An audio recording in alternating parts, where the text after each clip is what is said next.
Blood dripped into my eyes as I stared up at the Christmas lights. My brother stood on the balcony above, laughing. My ribs felt like broken glass grinding together with each breath. I'd just fallen 15 feet. No, I'd been pushed. Cassie, get up and stop embarrassing us. My mother's voice cut through the pain. Not concerned. Angry. You're ruining Christmas. Lying there on frozen concrete, surrounded by shattered ornaments and my own blood. I finally understood. My family didn't love me. They were killing me. Slowly, deliberately. And tonight, they'd almost finished the job. If you've ever been trapped by the people who were supposed to protect you, hit that like button, subscribe for stories of survival, and comment if you've ever had to choose between family and your own life, because that's exactly what I had to do. This is how it started. Dad died when I was 15. Heart attack. At the breakfast table. One minute he was complaining about weak coffee. The next, he was gone. Everything changed that day. Before Dad, there were warning signs. Brandon always got the bigger slice. His opinions mattered more. When we both wanted something, Brandon won. Dad tried to balance it, sneaking me extra time together, teaching me about hard work in the garage. You make yourself valuable by what you give to the world. Cassie girl, not by what you take. I didn't know those words would become my prison. The funeral was packed. Dad had built half the houses in town, coached Little League, helped everyone. People told me what a good man he was. I knew. What I didn't know was that he'd been the only thing protecting me. Mom seemed devastated at first. Stayed in bed for months. Brandon hid in his room. I took over everything because someone had to. I was 15 and grieving. But I cooked, cleaned, held it together while they fell apart. That's when the pattern started. Me holding everything while they took. Then came the insurance money. $250,000. Mom sat us down. Eyes red, but determined. This will save us. Brandon, you'll go to college. Computer science at State. Cassie, you'll go too. But community college first. We need to be smart. Brandon's first year, $28,000 up front. New laptop. Full room and board. An investment. Mom said. Dad would want this. For me, get a job. Learn responsibility. We'll talk about college later. I got a job at 16. Coffee shop. Minimum wage. Saved every penny in a jar for college. Brandon came home at Christmas full of stories about parties and campus life. Mom beamed. See, Brandon's going to graduate and take care of us all. He lasted 1 semester. Failed out. Too much gaming. Not enough studying. Mom was sympathetic. College isn't for everyone right away. Take time off. Find yourself. That semester became permanent. The $28,000 never mentioned as waste. Just bad luck. Meanwhile, I graduated high school with a 4.0 and a full scholarship to State. I ran home with the letter, bursting through the door. Full tuition, I just need room and board. Mom glanced at it, then back at her bills. Where will you get $12,000 a year? My savings. From work. She laughed. That money's been going to household expenses. Mortgage. Food. Brandon's car insurance. You think I was just letting you hoard cash while we struggled? My stomach dropped. I was saving for college. And I was keeping a roof over your head. Don't be selfish. She pushed bills toward me. Look at this. We're barely surviving. Dad's insurance is almost gone. I'm working double shifts. Brandon can't find work. You want me to find $12,000 so you can party on campus? I wouldn't party. I'd get an education. Get one at community college. Live here. Work. That's the responsible choice. That's what your father would want. I wanted to scream that Dad would want me to take the scholarship, but he wasn't here. She was. So I said, okay. Folded the scholarship letter and enrolled at community college. Took full course load. Worked 30 hours a week. Coffee shop plus Target. Gave Mom $500 a month for expenses while barely affording gas and books. My jar that should have held $3,000 empty for over a year. All gone to Brandon's car. His phone. His nights out. But it was temporary. 2 years. Then transferred to State. Get my degree. Get out. Brandon settled into permanent unemployment at 21. Gaming in the basement, Mom renovated with the last $15,000 from Dad's insurance. He needs space to figure out his life, she said when I questioned it. Stop being jealous. Cassie. Jealous. I worked 70-hour weeks. Slept 5 hours a night. Lived on ramen. But I was jealous. I made Dean's List every semester. Transferred to state at 20 with a 3.9. And another scholarship covering 75% of tuition. 2 more years. So close. Then Mom broke her wrist. Or claimed she did. Came home crying. Arm in a sling. 6 weeks without pay. How will we survive? She looked at me. Brandon looked at me. I knew what they wanted. I can take a semester off. Work full-time until you're healed. Mom hugged me carefully. Your father would be so proud. 6 weeks became 4 months. Mom's wrist healed, but she didn't go back to work. I'm tired. Burned out. I deserve a break. You can support us for a while. I took full time at Giuseppe's, added bookkeeping on weekends. Brought home $3,000 a month. $2,000 to Mom. The rest vanished into night classes and therapy for panic attacks in restaurant bathrooms. Every time I got close to independence, something happened. An emergency. A crisis. Always requiring my money. My time. My sacrifice. But I was so conditioned to believe family meant giving until empty that I couldn't see the pattern. Then my 22nd birthday. I'd been saving secret cash in a locked box under my bed. $700 for a laptop. My old one died, and I needed it for job applications. 3 months until graduation. That morning, I reached under the bed. The box was light. Lock pried open. Empty. I stormed downstairs with the box. Brandon eating cereal. Mom drinking coffee. Normal morning. One of you took my money. $700 from a locked box. Brandon didn't look up. Prove it. This was for my laptop. For school. Sounds like a you problem. I turned to Mom. You let him do this. She looked up. Bored. Brandon needed a security deposit for an apartment. He's finally ready to move out. I told him where you kept your money. You can make more. This opportunity won't come again. You helped him steal from me. Don't be dramatic. It's family helping. Family. You should be happy for your brother. Happy. You spent Dad's entire insurance on Brandon. His college. The basement. His car. Everything. I've worked 3 jobs for years. Given you thousands. And you're stealing my laptop money. Mom stood. Face flushing. Watch your tone. Everything I've done has been to keep this family afloat. Your father left us with nothing. You've sacrificed nothing. You spent $250,000 on Brandon while I ate ramen and worked 70 hours. You took my savings and called it expenses, and now you're stealing birthday money and acting like I'm selfish. The slap came from nowhere. Mom's palm cracked across my cheek. Don't you ever speak to me like that. I am your mother. I deserve respect. I touched my burning cheek. Stunned. She'd never hit me before. Brandon laughed. Dumb. Mom. About time someone put her in her place. Something broke in me then. Not the same break from Christmas. A different fracture. The kind that happens when you realize the people you love don't see you as human. Just a resource. An ATM. Where's the apartment? Brandon looked confused. What? The apartment? Where is it? He glanced at Mom. None of your business. There is no apartment. I knew. You wanted money for something else. What was it? You're paranoid, Mom said, avoiding my eyes. I went upstairs. Locked my door. Cried for the first time in years. Not sad crying. Angry crying. The crying of someone who finally realizes they've been played. That afternoon, Brandon posted on social media. New gaming setup. Custom PC with LEDs. Top-tier gaming chair. VR headset. All unboxed in his basement. Tagged birthday gifts to myself. He'd used my laptop money for gaming equipment. And Mom helped him do it. I graduated 3 months later. Walked across that stage alone. No family in the audience. Mom said she had to work.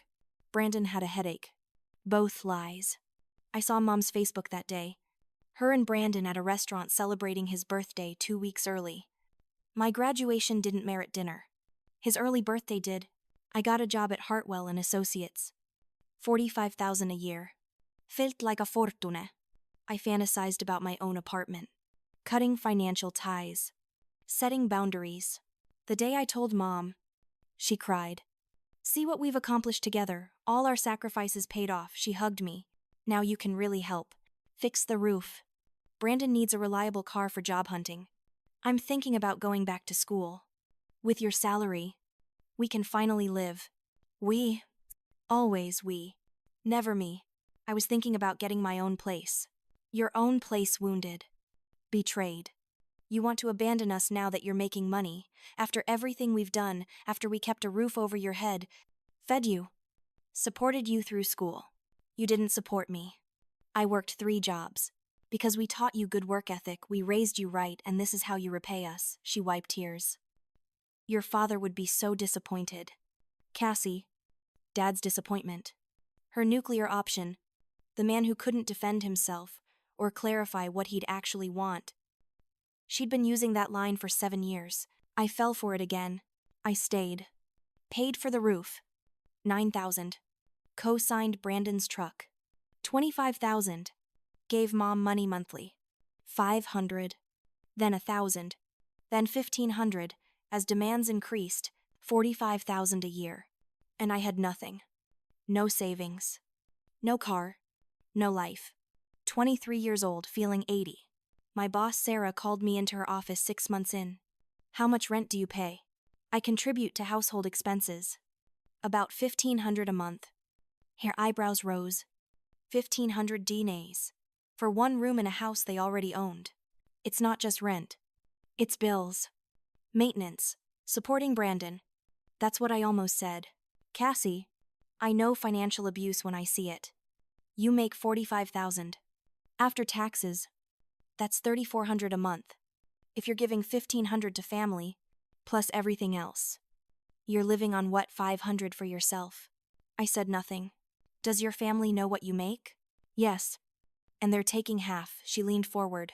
I see a young woman with enormous potential burning out to fund other people's choices. That's not family.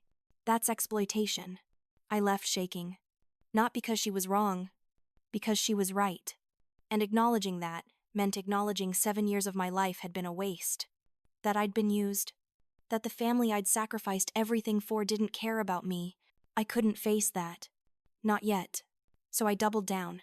Worked harder. Gave more. Convinced myself Sarah didn't understand family loyalty. Then Mom asked me to co-sign a loan for a new car for herself. Her current car was fine. Only 5 years old. But she wanted something newer.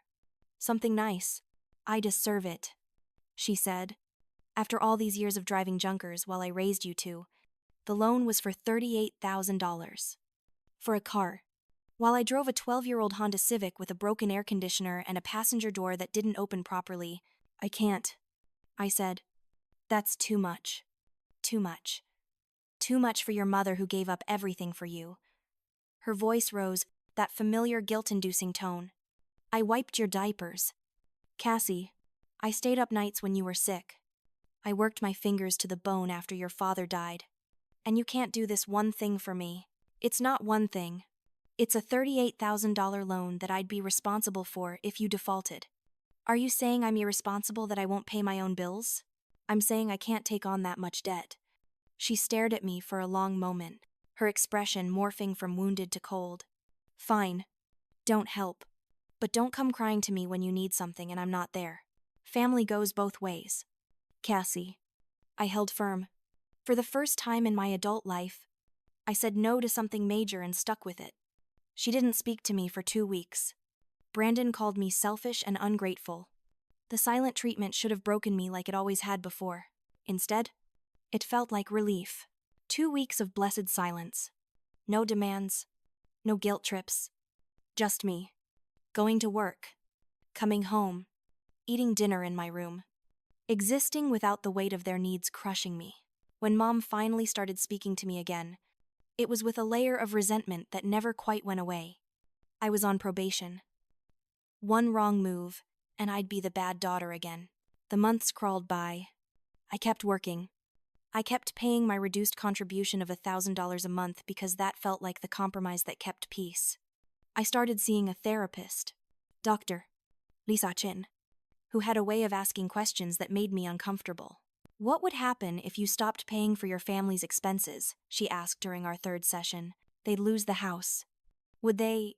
Have you actually seen the mortgage statements, the bills? No. But, so you're taking their word for it that they need your money to survive? I shifted in my seat. Yes.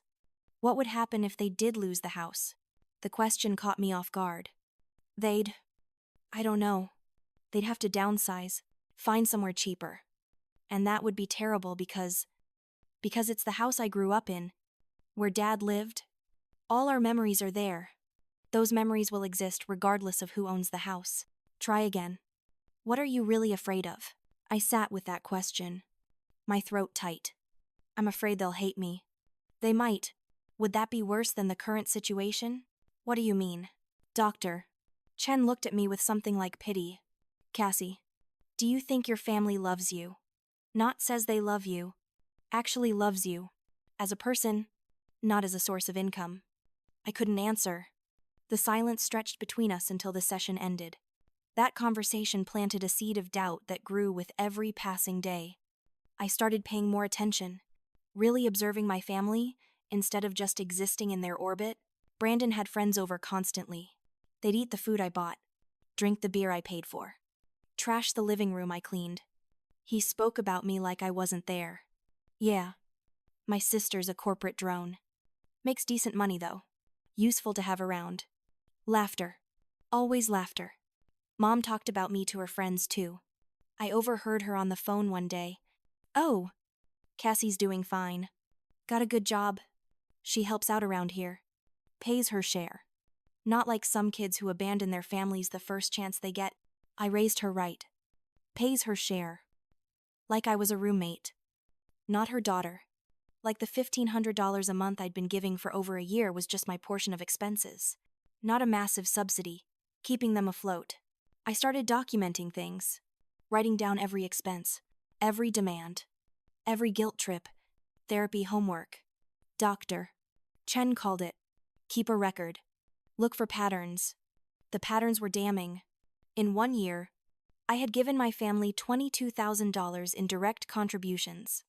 I'd paid for car repairs, insurance, groceries, utilities, repairs, and emergencies that always seemed to benefit Brandon.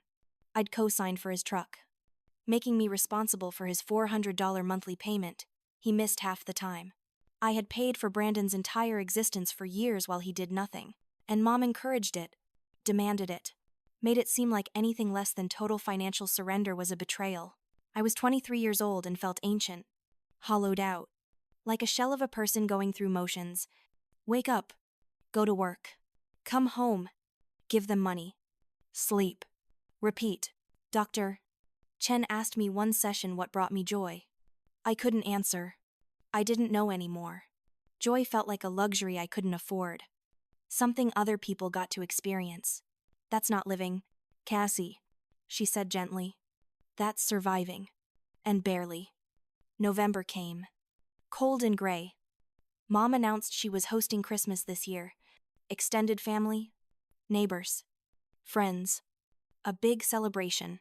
We need this, she said. The Millers need to show everyone we're doing well. The irony was suffocating. We were doing well because I was funding everything. But any acknowledgement of that was unthinkable.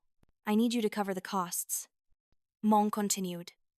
Food, decorations, the works. It'll probably be around $2,000. You can handle that.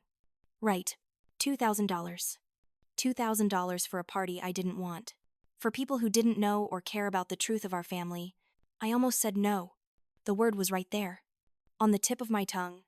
But then Mom smiled at me, that warm motherly smile she used when she wanted something, and said, "This is for your father. He loved Christmas. He'd want us to celebrate as a family. Dad. Always Dad." The ghost she wielded like a weapon. Okay, I whispered. I worked double shifts for 3 weeks. Took extra bookkeeping clients. sacrificed my own food budget to save extra money. By December 15th, I had the $2,000 plus another $300 for contingencies. I spent my weekends decorating, stringing lights in the freezing cold, hanging wreaths, setting up the tree. Mom supervised, pointing out everything I did wrong. Brandon watched from the couch, offering commentary. Little to the left. No, that looks stupid. God. Cassie, don't you have any aesthetic sense? I bit my tongue and kept working. Only a few more days. Then Christmas would be over and maybe I could finally have that conversation about boundaries I'd been rehearsing in therapy. Christmas Eve arrived. The house looked perfect. Magazine-worthy.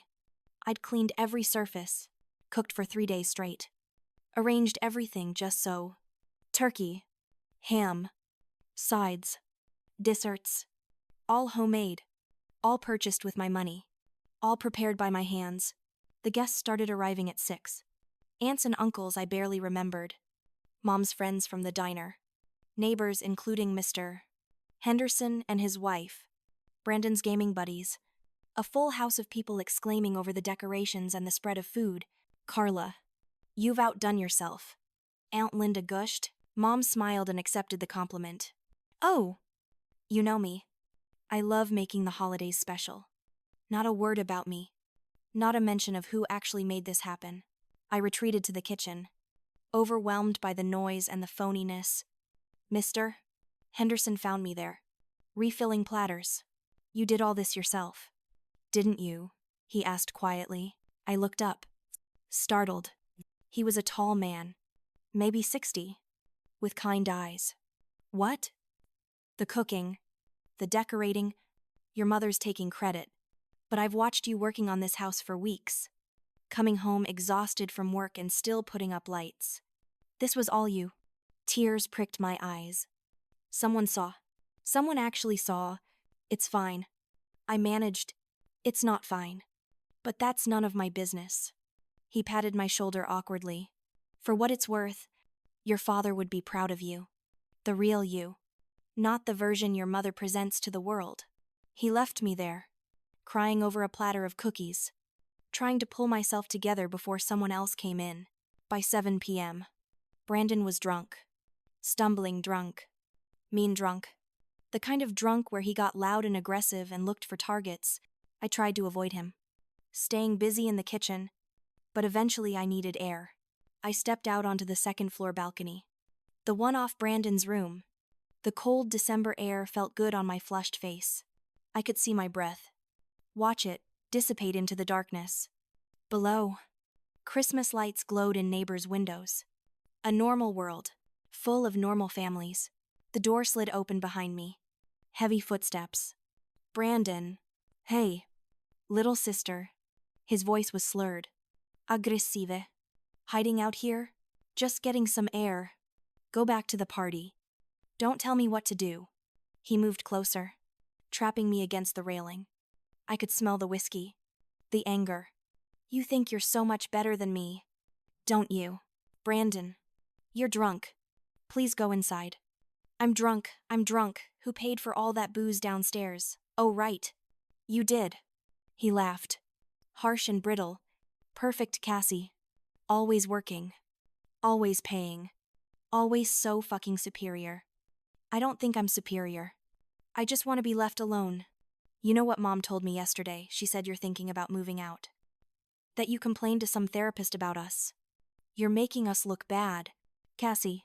Making it seem like we're bad people. My heart raced. How did Mom know about Dr. Chen? Had she been going through my things? I never said you were bad people. But you implied it. To strangers. You're telling strangers our family business like some ungrateful bitch? His hand shot out, grabbing my arm hard enough to bruise. After everything we've done for you, let go of me. No. Not until you apologize. Until you admit you're wrong. Brandon, you're hurting me. Good. Maybe you'll finally listen. His grip tightened, and I gasped in pain. You owe us. Cassie. You owe us everything. And if you try to leave, if you try to abandon this family, I'll make sure everyone knows what a selfish Cold-hearted bitch you really are. Brandon Mom's voice came from the doorway, but she wasn't horrified. She was annoyed. Let her go. We have guests. He released me with a shove that sent me stumbling. Whatever. She's not worth it. He pushed past Mom back into the house. She looked at me. Her expression unreadable. Clean yourself up. You look a mess. Then she was gone too, and I was alone on the balcony. Shaking. Not from cold. From the realization that my brother had just physically hurt me, threatened me, and my mother's only concern was that I not make a scene in front of guests. I should have left then. Walked out and never come back. But I was still tethered by obligation. By the desperate hope that maybe I was misunderstanding.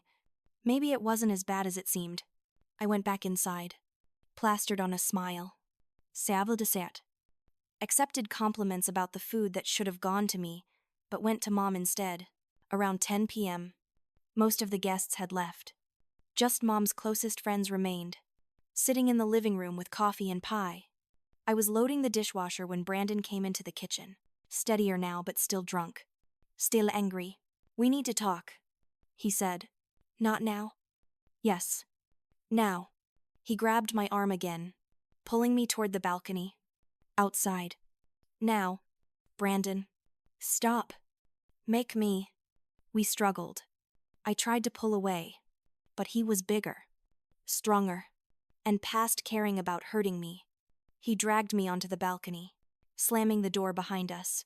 The few remaining guests were too far away to hear over the music.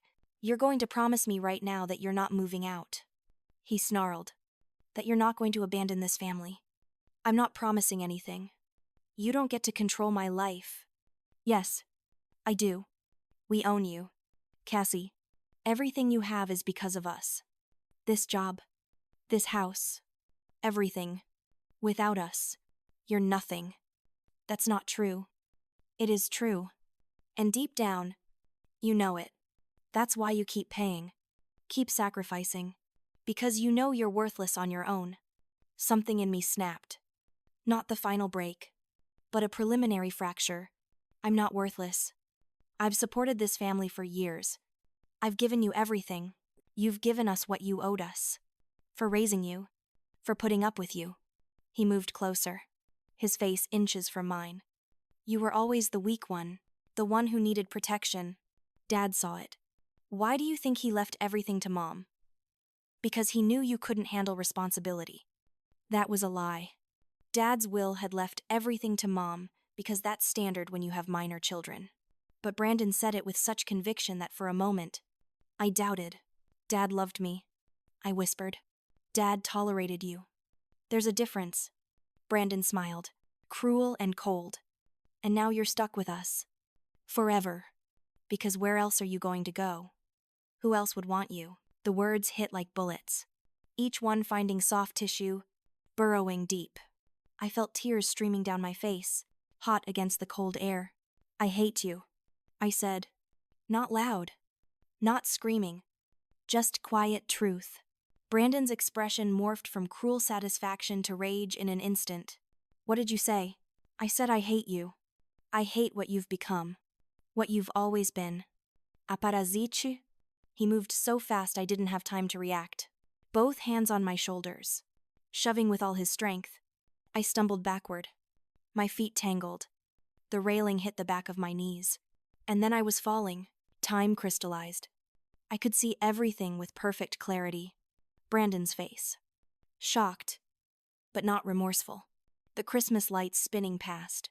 The ground rushing up to meet me. The impact drove all air from my lungs. Pain exploded through my chest. My back. My head. The world tilted and spun. I couldn't breathe. Couldn't think. Just pain. Endless. Overwhelming pain. Footsteps pounded downstairs. Voices shouted. Someone screamed. Maybe me. Probably me. Then Mom was there. Standing over me. Not kneeling. Not checking if I was okay. Standing. Looking down. And the first words out of her mouth were, Cassie, get up and stop making a scene. You're ruining Christmas for everyone. Mr. Henderson appeared beside her. His face pale. Carla. She needs an ambulance. She just fell 15 feet. She's fine. Just drunk and clumsy. Cassie, get up. People are staring. I'm not drunk. I gasped. Each word agony. He pushed me. Don't be ridiculous. Mom snapped. Brandon was just playing around. You lost your balance. Stop trying to make this into something it's not.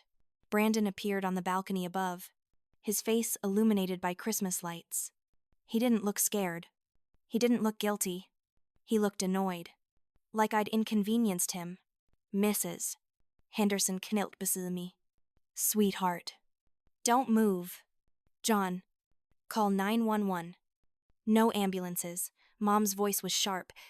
I'm not paying thousands of dollars because Cassie had too much to drink. She's bleeding from her head, Mrs. Henderson shot back. She needs a hospital. I'll take care of my own daughter. Thank you. Everyone. The party's over. Thank you for coming. Mom's voice switched to hostess mode. Bright. Cheerful. Sorry for the dramatics. Kids. You know how they are. The guests left quickly, uncomfortable and uncertain. Mr. Henderson lingered. His son, who was a police officer, appearing beside him. Ma'am, I witnessed what happened. That was assault. You witnessed a sibling accident. Mom said coldly. Nothing more. If you can't respect that, you can leave my property. They left. Because what else could they do? No one wants to get involved in family matters. Not really. When everyone was gone, Mom stood over me, arms crossed. Get up. You're not dying. Stop being so dramatic. I couldn't get up. Every breath felt like knives in my chest. Broke ribs. Maybe worse. But Mom wouldn't call an ambulance. Wouldn't help. So somehow, gasping and crying, I crawled to my car. I drove myself to the hospital. Vision blurring. Barely able to work the pedals. I don't remember the drive. I remember the emergency room lights. The nurse's horrified face. Being rushed back for x-rays. 3 cracked ribs. Mild concussion. Contusions. The doctor, a kind woman with gray in her hair, asked how it happened. I fell from a balcony. How high? 2nd floor. Were you pushed? The question hung between us. I could say yes. Could tell the truth. Could maybe finally break free.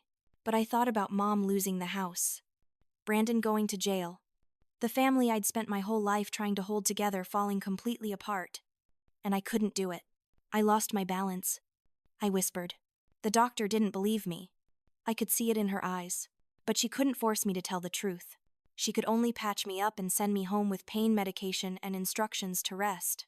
They kept me overnight for observation. I lay in that hospital bed, staring at the ceiling, listening to monitors beep. My phone buzzed once. A text from Mom. Don't make this bigger than it is. Pay your own hospital bill. And don't tell anyone what really happened. It was an accident. People won't understand.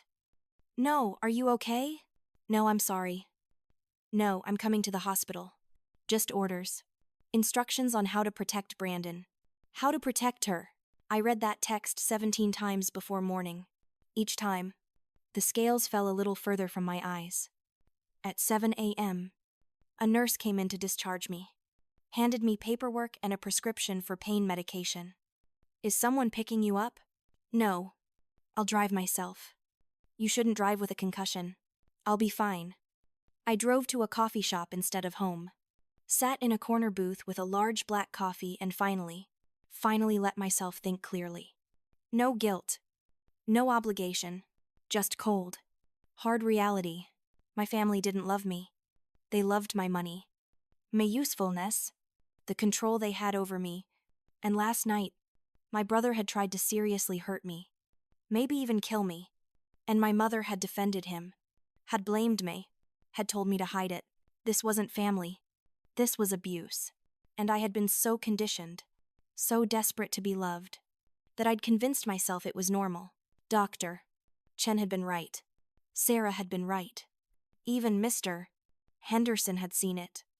Everyone could see it except me. Because I was the one living in it. Like a frog in slowly boiling water. Not noticing until it was almost too late. Almost. But not quite. I made a decision, sitting in that coffee shop, nursing lukewarm coffee and broken ribs. I was going to document everything, gather evidence, protect myself legally, and then I was going to get out? Not immediately. That would be dangerous. Brandon had shown me last night what he was capable of. But methodically, carefully, with a plan that would not only free me but protect me from any future claims or guilt trips, I was going to burn it all down. And I was going to be free. The first stop was Best Buy. I bought 2 small digital voice recorders and a hidden camera the size of a USB drive. $400. I couldn't really afford, but necessary. I stopped at Walgreens and bought first aid supplies. Took photos of every visible injury. The bruises on my arms from where Brandon grabbed me, the cut on my forehead, the way my face was swollen on one side. I documented everything with timestamps and location data enabled. When I finally went home that afternoon, the house was quiet. Brandon's truck was gone. Mom was in the kitchen, looking hungover and irritable. She glanced at me, at the bandage on my head, and said, "You look terrible. Go, clean yourself up before someone sees you like that." Not "how are you feeling?"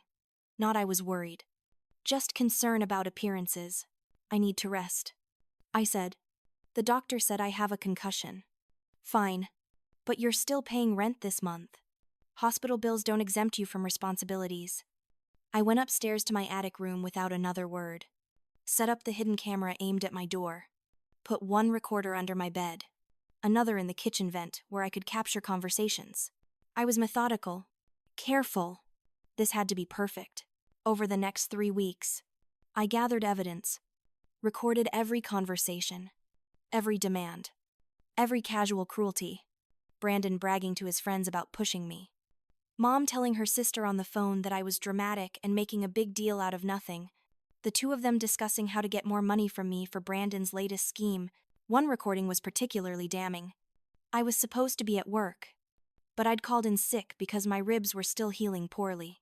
I stayed quiet in my room while Mom and Brandon talked in the kitchen directly below me. "She's getting suspicious," Brandon said. "That therapist is putting ideas in her head.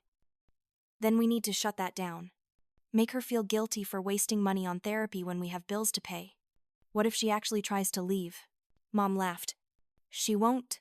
Cassie's too weak, too desperate for us to love her. She'll stay because she can't imagine life without us. And even if she tries, we threaten her with Dad's memory. Works every time. What about Christmas? What if she actually reports it?" "She won't. She's had 3 weeks. If she was going to say something, she would have. She's protecting me.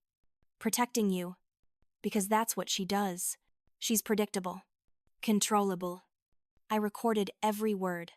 Saved it in 3 places. Cloud storage. External drive. Email to myself. This wasn't just evidence. This was ammunition. I also started digging into finances. I'd been paying into this household for years but never actually saw statements. Never knew where the money went. So I used my accounting skills to investigate. Pulled credit reports. Checked property records.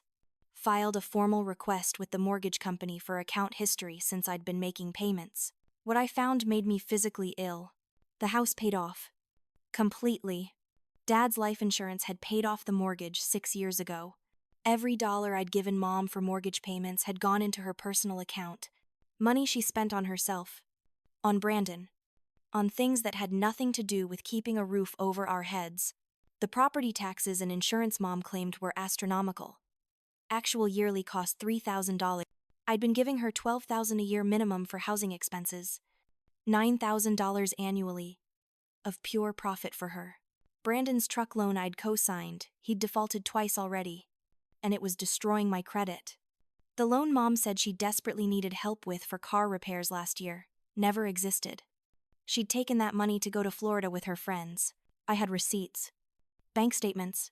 Credit reports. A paper trail of systematic financial abuse spanning years.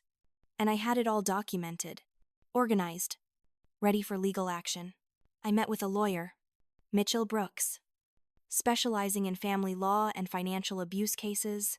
He listened to everything, reviewed my evidence, and leaned back in his chair. This is one of the most clear-cut cases of financial exploitation I've seen, he said. You have grounds for a substantial civil suit, potentially criminal charges for fraud and identity theft if you want to go that route. I want them to pay for what they've done. They will, but you need to be prepared. This will get ugly. Family lawsuits always do. They'll fight back. Try to make you the villain. Can you handle that? I thought about Brandon's hands on my shoulders. Pushing. The fall. The pain. Mom's cold dismissal. Years of being used and discarded and blamed. Yes, I said. I can handle it. Mr. Brooks prepared the paperwork. Civil suit for financial compensation. I was suing for every dollar I'd given them under false pretenses. $68,000 by my calculations. Though the lawyer said we could argue for more considering emotional damages and credit destruction. But I needed one more thing before I could leave.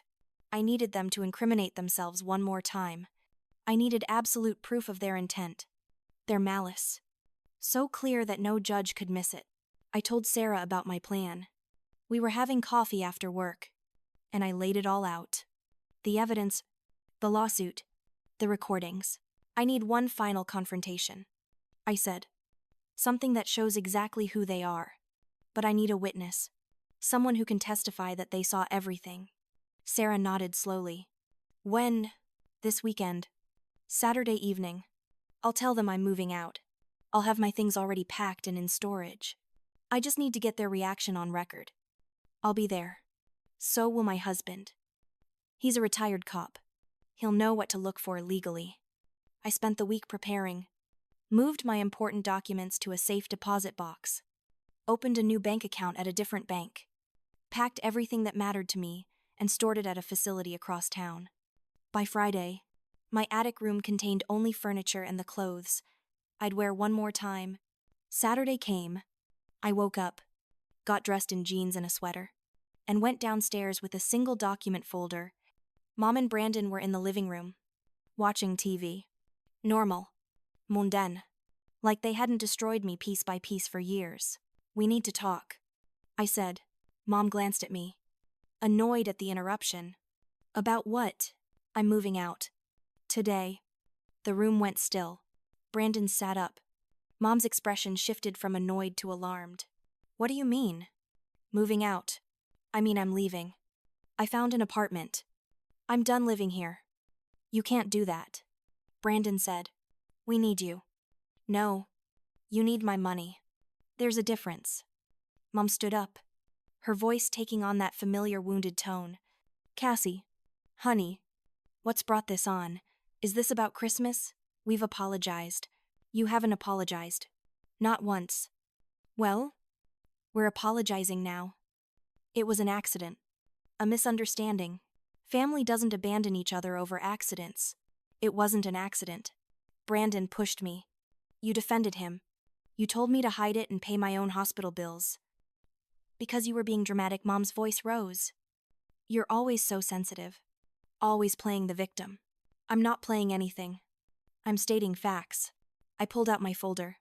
I also have facts about the money. The mortgage you said wasn't paid off. It was 6 years ago. Every dollar I gave you for housing went into your personal account. Mom's face went pale. How did you? I'm an accountant. Mom, did you really think I wouldn't figure it out eventually? Brandon stood up, his face reddening. You've been spying on us, going through our private financial business, my financial business. Since I've been paying for everything, since I co-signed loans and destroyed my credit for you. You ungrateful little. Brandon moved toward me, and I stepped back. The doorbell rang. That'll be my witnesses, I said calmly. I went to the door and let in Sarah, her husband Tom, and Mr. Henderson. Mom's expression morphed into pure fury. You brought strangers into our home to air our private business. They're not strangers. They're witnesses to this conversation and everything that follows. Get out, Mom shrieked. All of you, get out of my house. Actually, I'd like to stay. Mr. Henderson said quietly. I have something to say. I witnessed Brandon push Cassie off that balcony on Christmas. I saw it clearly. It wasn't an accident. It was assault. And I've stayed quiet because Cassie asked me to. But I'm done with that. Brandon's face went from red to white. That's a lie. It's not. I saw everything. I also heard you bragging about it to your friends 2 days later. Thin walls between our houses. Brandon, I've heard a lot over the years. You've been eavesdropping. Mom was shaking with rage now. You creepy old man. Listening to private conversations. Hard not to hear when Brandon and his friends sit on your back patio drinking and talking about how stupid his sister is for bankrolling his life. The room crackled with tension. Tom, Sarah's husband, had his phone out. Recording. For the record, I'm Thomas Chen, retired police officer. I'm here as a witness to these proceedings. There are no proceedings, Mom shouted. This is my home, Cassie. Stop this right now. Tell these people to leave. No. I have some things to say. And I want witnesses. Fine, say what you need to say and get out. I took a breath. This was it. The moment I'd been building toward. I'm suing you, both of you, for financial exploitation, fraud, and emotional abuse. I have documentation of every dollar I've given you under false pretenses, every lie you've told, every manipulation. It's all recorded. Dime stampet, and backed up in multiple locations. You can't sue family, Brandon said, but his voice shook. I can, and I am. I'm also filing a police report for assault. Mr. Henderson will testify. I have medical records. I have photos of my injuries. I have recordings of you admitting to pushing me and laughing about it. Those recordings are illegal, Mom's voice was shrill now. You can't use them. Actually, in this state, one-party consent is legal. I can record any conversation I'm part of or that takes place in my home. And this is my home too. For a few more minutes anyway. Brandon lunged at me. You bitch. Tom moved faster, stepping between us. Don't give her more ammunition for assault charges. She's trying to destroy us. Brandon's voice cracked. Over what? Some money. Some stupid Christmas argument. Over years of abuse, I said, my voice steady. Over being used and discarded and blamed for my own exploitation. Over being pushed off a balcony and told to hide it. Over being told my entire life that I owe you everything when I never owed you anything. Mom started crying. Real tears. Streaming down her face. How can you do this? To your own family. Your father would be so ashamed. Don't. The word came out sharp. Don't you dare use Dad's memory as a weapon anymore. Dad loved me. Actually loved me. Not my money. Not my usefulness. Me. And he would be horrified by what you've done. What you've both done. Your father left us with nothing. Mom sobbed. I had to do everything alone. I had to make hard choices. You don't understand what it was like. Dad left you with $250,000 and a paid-off house. You chose to spend it on Brandon's basement renovation and failed college attempts while telling me we were broke. You chose to steal my savings and my paychecks. You chose to hit me when I finally stood up for myself. Those were your choices. Note hard circumstances. Not Dad's fault. Yours. The fight went out of her then. She collapsed onto the couch, crying into her hands. Brandon stared at me with pure hatred. You're dead to me. You hear me? You walk out that door. You're not my sister anymore. I stopped being your sister the night you pushed me off a balcony and watched me bleed on the concrete. I stopped being your sister years ago when you became a parasite instead of a brother. Get out, he whispered. Get out of this house. I'm leaving, but I'll see you both in court. My lawyer will send the official paperwork this week. You have 30 days to respond. I turned to Sarah. I'm ready. We walked out together. The witnesses following. I didn't look back at the house. Didn't say goodbye. Just got in Sarah's car and let her drive me away from the only home I'd ever known. I cried. Hard. Not because I regretted it. Because it was over. Because I'd finally done it. Because I was free and terrified and relieved all at once. Sarah's guest room became my sanctuary. She and Tom treated me like family. Real family. The kind that asks how you're doing and actually listens to the answer. The kind that makes you soup when you're having a bad day and doesn't expect anything in return. The lawsuit moved forward. Brandon was arrested 3 days later on assault charges. Mr. Henderson's testimony, combined with my medical records and the recordings, made for an airtight case. Brandon tried to claim self-defense, that I'd attacked him first. But there were too many witnesses to Christmas night. Too much evidence. He was convicted. Sentenced to 18 months in county jail, with the possibility of early release for good behavior. He served 14 months. I didn't attend any of his hearings. Didn't want to see his face ever again. The civil case took longer. Mom hired a lawyer. Tried to fight it. Claimed I was a willing participant in family financial arrangements. That nothing was taken without my consent. But the evidence was overwhelming. The recordings where she discussed manipulating me, the false claims about the mortgage, the systematic exploitation. We settled out of court. Mom agreed to pay me $75,000 to be drawn from the sale of the house and whatever assets she had left. She also agreed to a permanent no-contact order. I would never have to see or speak to her again unless I chose to. The house sold fast. Nice neighborhood. Good schools. A young family bought it, with 2 little kids who would probably hang Christmas lights without anyone getting hurt. I hoped they'd be happy there. Create better memories. With my settlement money, I paid off my student loans, put a down payment on a small condo in a neighborhood I'd always loved but never thought I could afford, bought furniture that was actually mine, picked out paint colors, hung art on the walls. I also paid for 2 years of intensive therapy. Doctor Chen and I worked through everything. The guilt, the anger, the grief for the family I'd wanted but never had. She helped me understand that cutting them off wasn't cruel. It was survival. Work became easier too. Without the constant drain of supporting my family, I could focus. I got promoted within a year. Senior accountant with a 30% raise. Sarah threw me a party. My coworkers came. People I'd kept at arm's length for years because I was too exhausted to have friends. I realized I was likable, that people actually enjoyed my company when I wasn't running on fumes. I started dating. Nothing serious at first. I was too damaged, too suspicious of kindness. But eventually I met James. He was a teacher at the elementary school near my office. Kind and patient, and nothing like Brandon. He brought me coffee without being asked. Listened when I talked about my day. Respected my boundaries. When I finally told him about my family, about everything that happened, he just held me. Didn't try to fix it. Didn't tell me it couldn't have been that bad. Just held me and said, "I'm sorry you went through that. You deserved better."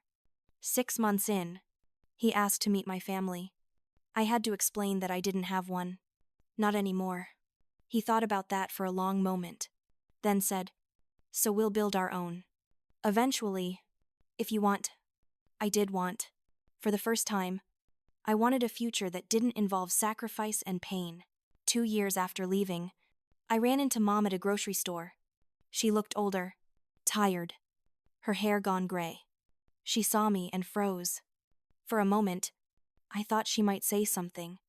Apologize maybe. Or attack. I wasn't sure which would be worse.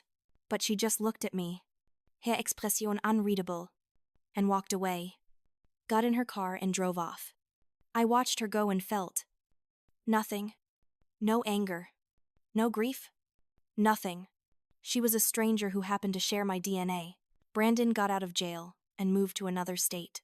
I heard he was living with a cousin, working at a warehouse. He tried to contact me once.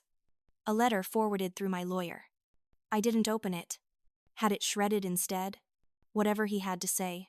I didn't need to hear it. I built a life. A real life. I joined a book club. Took cooking classes. Went to therapy religiously. Made friends who knew the real me and liked her anyway. I traveled. Saw places I'd only dreamed about when I was too broke to imagine leaving town. On my 26th birthday, I stood on my balcony, the nice, safe balcony of my own condo, and looked out at the city. No fear. No pain. Just peace. I'd survived. More than that, I'd thrived. Sometimes people ask if I regret cutting off my family, if I ever think about reconciling. The answer is no. You can't reconcile with people who never saw you as fully human, who never loved you, just loved what you could do for them.